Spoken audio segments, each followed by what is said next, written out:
What does the success of Mario Brothers mean for animation? Next up on Just to Talk, so let's talk about it. And welcome to the Flicks, Picks, and the Nitpicks, and I am your humble host, No718.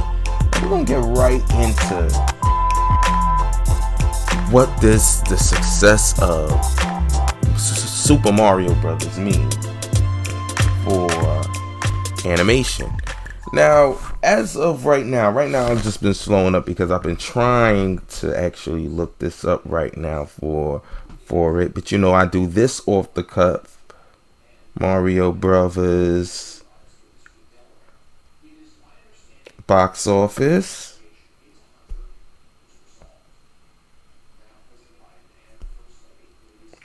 And I believe it's $1 billion, but I want to make sure I get it right.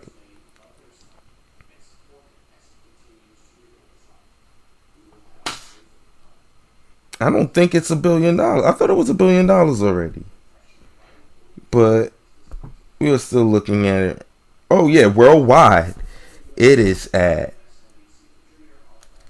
a respectable $1.3 billion worldwide. I thought it was $1 billion. Now that's excellent. I mean, we just gotta call it what it is. That is fucking excellent for Mario. But now, what does this mean for animation? Because animation's been having a lot of interesting struggles lately. But with Warner Brothers even coming out saying that they were scaling back on their animation, a lot of people are saying with this, and we're going to get into the success of the Spider-Verse, this has kind of changed the narrative and made people reinvest into it, especially as superhero movies, some of the biggest franchises and record-breaking worldwide box office numbers are now kind of being seen as will they or won't they in terms of comic book movie fatigue.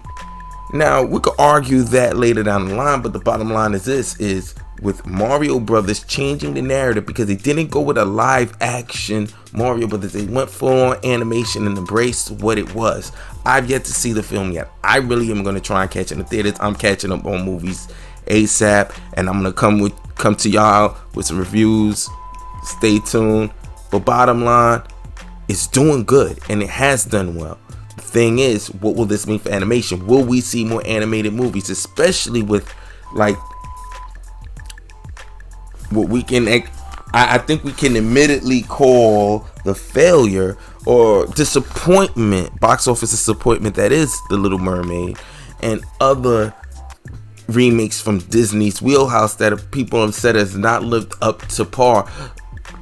All the controversy set aside,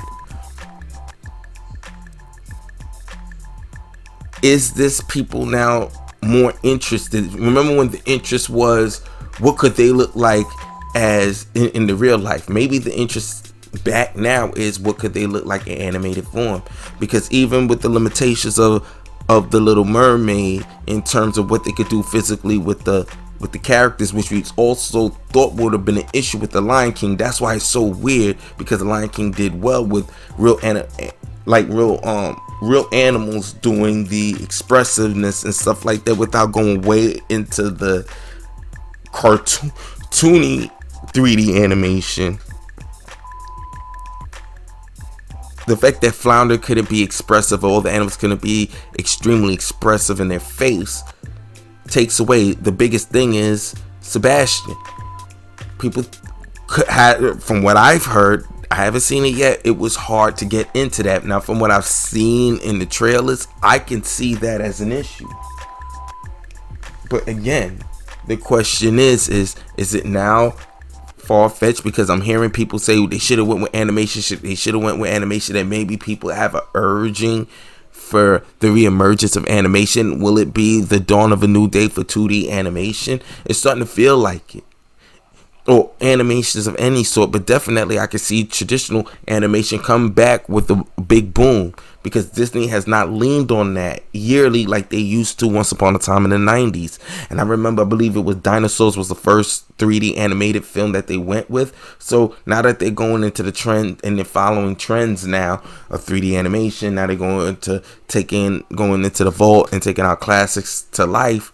Maybe they'll go back to making brand new, or taking old folklore and beefing it up like they're known for, and making 2D animations to bring back that old feeling of old Disney back. And I could see this being the new wave and a new set for Disney to go to 2D traditional animation, obviously with certain CG and 3D, you know what I mean, implementations, of course, because we can do that.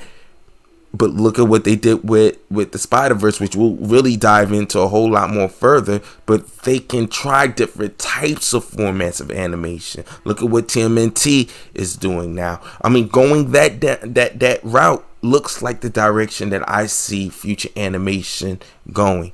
And without a doubt, looking at the box office and looking what they're doing live action and pouring so much more into just making these type of large budgeted films, that may be the new idea of reinvestment to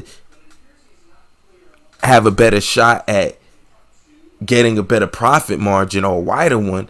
It might be that way, with a lower production cost, but still being able to rival the big blockbuster comic book movie films. If it's as successful, that might be a better thing to invest in. But let me know what you guys think. Do you feel like Mario Brothers is going to set the trends for new animations coming down the line and down the pike, because it's been so profitable that they think that they can now go down in that direction? I'm also hearing people feeling like Nintendo is lagging on the announcement of when they're going to do a part 2, and maybe that will be the formula, not putting the cart before the horse, throwing a movie out, and we'll tell you when there'll be a part 2. We don't have to wait till it succeeds to say, hey, we're going to do this and drop the dates and this, that. We're working on it. We'll see what we do and go that route. Build up the anticipation so you don't have to promise anything and have the audience expecting something, and then when you finally release it, you're more in that position of, did you wait that too long? Look at what Avatar is experiencing. Another damn near all 3D films, but it's going to be put in the realm of live action, obviously. But even the wait out, some people feel like the pushback with the writer's strike is going to help it, so we have more time. Maybe you need a lot more time between Avatar sequels, maybe 2 to 3 years as opposed to every other year. You know, it is a big event film, and more time to go into the filming, of course, and get more spaced out moments in it, so you could get the. Maybe this is what it'll settle into every 5 years, or every 2 to 3 years. You know what I mean? And maybe that will be the way it needs to go, moving down the line.